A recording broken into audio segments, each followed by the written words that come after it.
potencialmente por estilo de vida desregulado. Eu acho que as pessoas, conforme a forma como a gente vive hoje, ela é incompatível com uma boa noite de sono.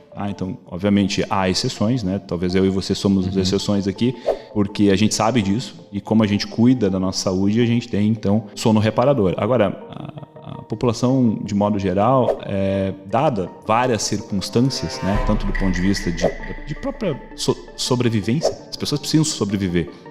E muitas vezes ela não tem um trabalho adequado ou até mesmo um lugar adequado para que ela consiga operar bem a sua vida. Então, por exemplo, pessoas que vivem em ambientes urbanos, né, com muito barulho ou com desajuste fora da natureza daquilo que deveria ser a luminosidade, gera um impacto negativo na vida delas. O próprio uso de dispositivos eletrônicos à noite, antes de dormir, é um problema, né? Então, essa luminosidade que é disparada pelas telas torna, muitas vezes, uma dificuldade grande do indivíduo pegar no sono. Não só a luminosidade, como também os estímulos que estão na tela, né? O estresse, né? O cara olhando o WhatsApp, ele estressado com o trabalho. Sem dúvida. Então, você tem, por exemplo, a luminosidade das telas ou da própria iluminação artificial que diminui a quantidade de melatonina, né, que é o hormônio do sono, nos horários que deveria estar alto. Então, por exemplo, ali, mais ou menos aqui, chutando que a maioria das pessoas deveria dormir por volta das 9h30, 10 horas da noite. Isso não é igual para todo mundo, mas na média é esse horário. As pessoas estão fazendo o que nesse horário? Geralmente, celular ou assistindo Netflix. A quantidade de paciente, hoje em dia, que tem televisão no quarto, você fica impressionado. A televisão, de modo geral, não deve estar no quarto, né? O quarto é um lugar para relaxar, principalmente. E nesse período onde as pessoas precisam estar relaxadas para ter uma boa noite de sono, elas estão fazendo outra coisa. E tem outras questões, né? Por exemplo, pessoas que trabalham nesse horário ou estudam, né? Por exemplo, a nossa graduação foi de noite, né? Às vezes a gente ficava até 10 horas lá. Pra quem não sabe, eu e o João dividimos apartamento na graduação durante 4 anos e tinha que pegar um busão lá para ir pro nosso bairro, que era só 10h45, lembra? Não tinha outro antes. Se tivesse, tinha que fazer baldeação. E isso, consequentemente, já dificulta bastante, porque o cara chega em casa mais pilhado, né? E dificulta a gente conseguir dormir. Mas digamos assim, isso é uma parte das pessoas que por hora não tem muito o que fazer até conseguir resolver esse problema. Certo. Médicos que fazem plantão no início de carreira para conseguir ter dinheiro, pacientes que estão fazendo faculdade de noite e tudo mais. O problema é quando a pessoa tem a possibilidade de ter uma rotina de sono saudável e não tem. E é o que a gente vê na maior parte das vezes das pessoas que dormem mal.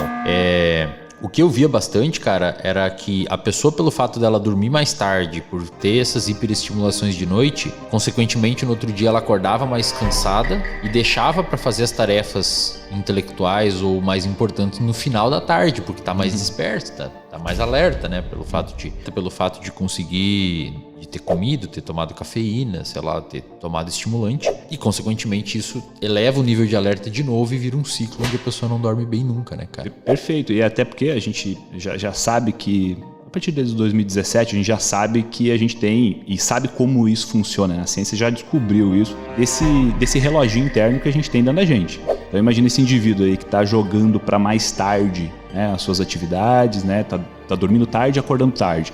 Ele empurrou, né? Ele teve aí estímulos ambientais, principalmente de luminosidade, e próprios estímulos sensoriais, né? Que estimulam o alerta, jogados para mais tarde. E esse reloginho, ele obedece a esses arrastadores. Então, cada vez você vai ter um indivíduo, né? Quando ele deixa a luz uma luz intensa ligada à noite, né? Jogando videogame ou fazendo algum tipo de atividade complexa que exige um esforço atencional, né? Um esforço para você entender aquela informação, você vai ter aí um disparo de vários sinais químicos que vão deixar você mais alerta.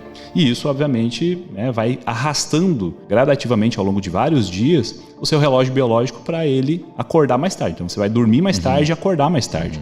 Porque esse reloginho biológico, ele precisa respeitar, né? A gente precisa entender que esse reloginho ele precisa ser respeitado 24 horas. Ou seja, a cada 24 horas ele fecha um ciclo.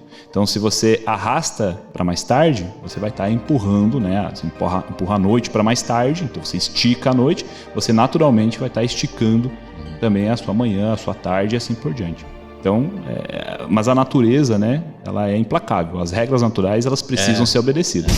E quando a gente transgride essa regra, a gente sofre por conta... É por isso que privação do sono é um problemão, né? É um fator de risco importante para diversos tipos de quadros clínicos, porque existe uma incompatibilidade, um comportamento incompatível com o que a gente foi selecionado durante o curso de evolução, tal qual sedentarismo, obesidade, estresse crônico. Tudo isso são questões incompatíveis, ou seja, é um sistema que está mantendo a existência de um fenômeno num tempo que não era para existir, né? Por exemplo, o estresse rápido, agudo, é importante para nossa sobrevivência caso a gente vai passando numa rua e um cachorro raivoso sair correndo atrás de nós. É importante ter liberação de glicocorticoide, liberação de adrenalina, cortisol, para a gente ter o reflexo de luta ou fuga, né? Caracterizado pelo Walter Cannon lá em 1940.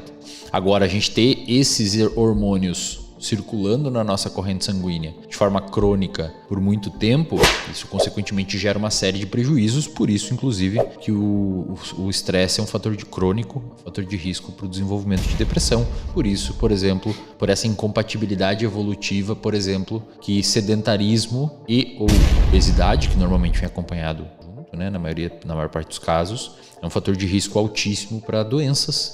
E por isso que a maior causa de morte hoje são doenças cardiovasculares, né? Cardiometabólicas, justamente porque grande parte das pessoas, na aula do Alex e do Lincoln a gente viu isso, está ficando cada vez mais obesa e com sobrepeso.